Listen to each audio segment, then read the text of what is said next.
Ces tortues sont les uniques participantes du Renov-Risk Cyclones, un projet de recherche européen axé sur l'étude des cyclones et destiné à mieux les anticiper. Les cyclones puisent leur énergie dans la mer. La Réunion et les pays de l'océan Indien sont touchés chaque année par ces phénomènes météorologiques parfois dévastateurs.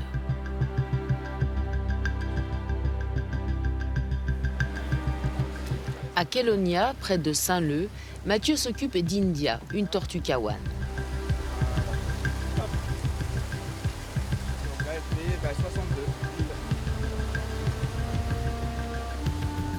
India était blessée quand elle est arrivée à l'Observatoire de tortues marines il y a quelques mois. Désormais guérie, elle va reprendre le large vers Oman, équipée d'un dispositif GPS qui permettra de capter la température de l'eau en profondeur. Les tortues dans ce programme sont d'un atout incroyable, justement pour permettre de récolter ces données de température liées à des profondeurs qui permettront aux scientifiques de Renov-Risk d'affiner justement leur programme de prévision des cyclones.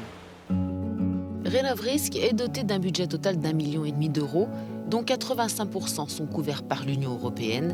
L'État français et l'île de la Réunion se partagent les 15% restants.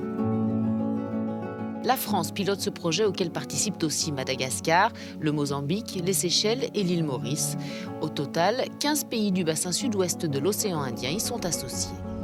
Les spécialistes de Météo France à Saint-Denis étudient les données collectées via les tortues. Elles apportent des indications sur la température de l'eau à plus de 300 mètres de profondeur. C'est une première.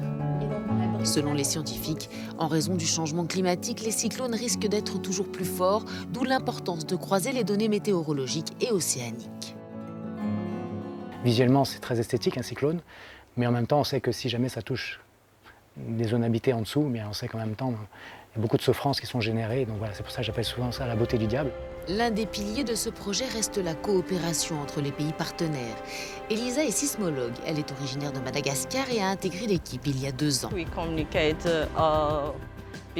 Les différentes fondations communiquent entre elles, dit-elle, sur les données que rapportent les tortues, par exemple, les observations sismiques et les mesures GPS.